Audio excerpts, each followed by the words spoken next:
নমস্কার বন্ধুরা, কেমন আছো তোমরা সবাই? আশা করছি সবাই ভীষণ ভালো আছো। আমিও কিন্তু ভীষণ ভালো আছি। তো এখন থেকে তোমাদেরকে সাথে নিয়ে ভিডিওটা স্টার্ট করছি। তো এখন বাজে সকাল 10টা, আর এখন থেকে তোমাদেরকে সাথে নিয়ে পাশে নিয়ে ব্লগটা আমি স্টার্ট করলাম। দেখো, বুঝতেই পারছো টাইটেল আর থাম্বনেল দেখে যে কি হতে চলেছে আজকে। হ্যাঁ, ঠিকই ধরেছো, আজকে হচ্ছে বাড়িতে কার্তিক পুজো। তো তোমাদেরকে আগেই বলেছিলাম আগের ব্লগে যে আমাদের বাড়িতে কার্তিক পুজো হবে, একটু বড় করেই হবে।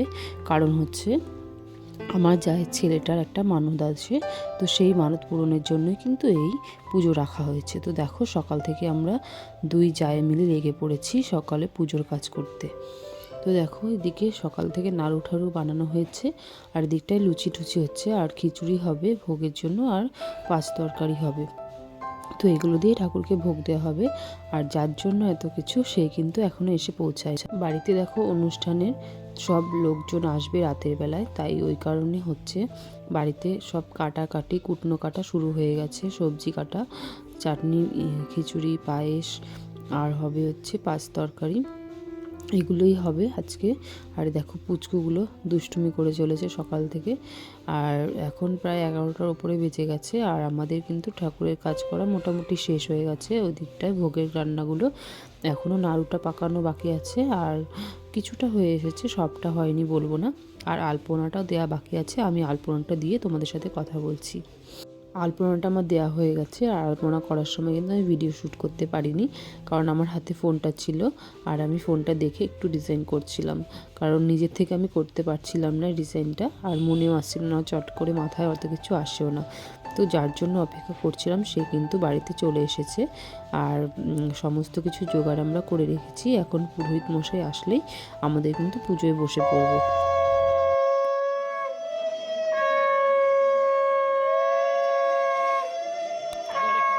তো যাই হোক, কার্তিককে তো বরণ করা হয়ে গেছে, এবার ঘরে তোলার পালা। তো যাই হোক, সবাই মিলে ধরে কার্তিককে ঘরে তুলে নিচ্ছে।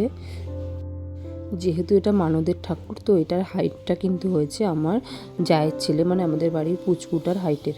তো যদিও ওর হাইটটা এতটা নয়, একটুখানি বড় হয়ে গেছে ঠাকুরটা। তো যাই হোক, এদিকে সব কিছু যখন হয়ে গেছে, এবার ঠাকুরের ফলগুলো কেটে আমরা রেডি করে নেব। আর ঠাকুর মশাই প্রায় এসে গেছে।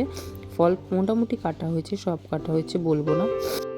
আমি এদিকে নৈবেদ্যটা রেডি করে নিচ্ছি, আর ঠাকুরমশাই বাদ বাকি যা গোছানো উনি সমস্তটা গুছিয়ে নিচ্ছে।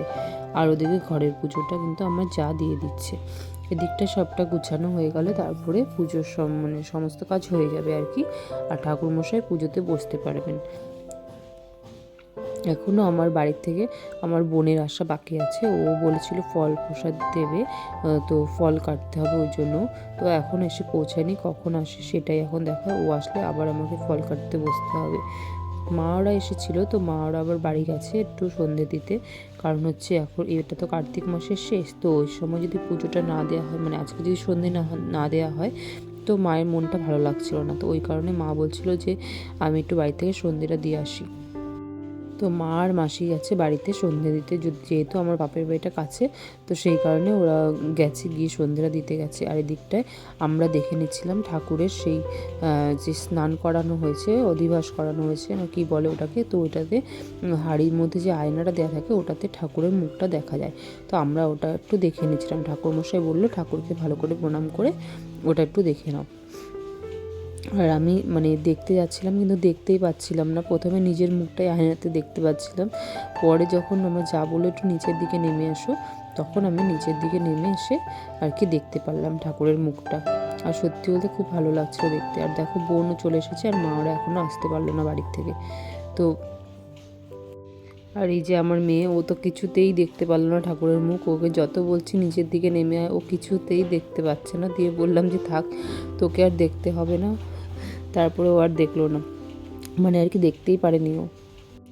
এবার পুরোহিত মশাইয়ের সমস্ত কাজ গোছানো হয়ে গেছে, এবার উনি বসে পড়েছেন পূজায়। এবার পূজাটা শেষ হওয়ার অপেক্ষা। দেখো, পুরো সন্ধে হয়ে গেছে, এখন প্রায় 5:30 মতো বাজে। আর পুজো শেষ হতে মনে হয় 6:30 বেজে যাবে। এখন কি বলো তো, পুজোর কাজ করেছি সারাদিনে, কিন্তু খিদে পাইনি। এমনি সময় থাকলে কিন্তু খিদে পায়। ভগবানেরটা ভগবানই দেখে, তাই না? সারাদিন কাজ করার পরেও মানে এত কিছু করেছি, কিন্তু একবারও মনে হয়নি যে খেতে হবে। তো পরে যখন মানে পুজো দিতে বসছিলাম তখনও কিন্তু এটা মনে আসেনি।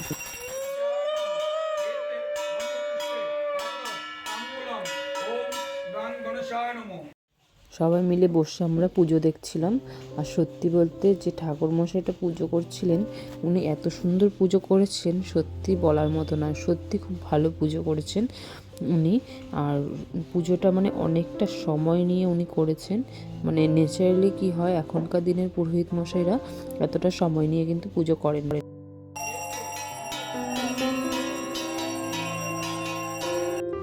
আমি ঠাকুরমশাইকে সমস্ত কিছুটা এগিয়ে এগিয়ে দিচ্ছিলাম। আর এরপরে হচ্ছে অঞ্জলি নেবার পালা।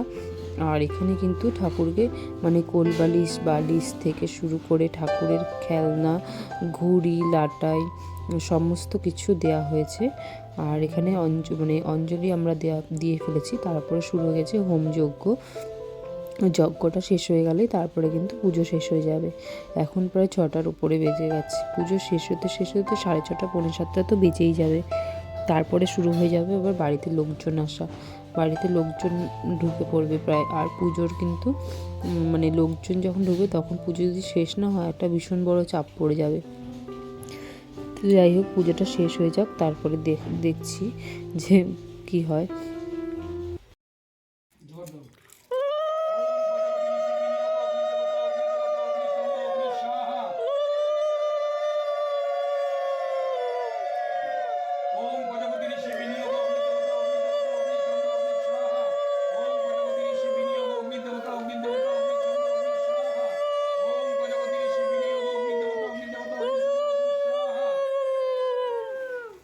তো দেখতেই পাচ্ছ যজ্ঞের আগুনটা কত সুন্দর উঠেছে।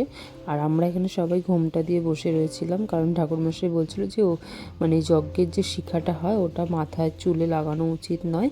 তো ওই কারণে আমরা সবাই না ঘোমটা টেনে বসেছিলাম। তো এটা আমি যদিও জানতাম না, কারণ এতদিন পুজো হয়েছে কোনো ঠাকুরমশাই বলেননি, মানে আমি অন্তত শুনিনি।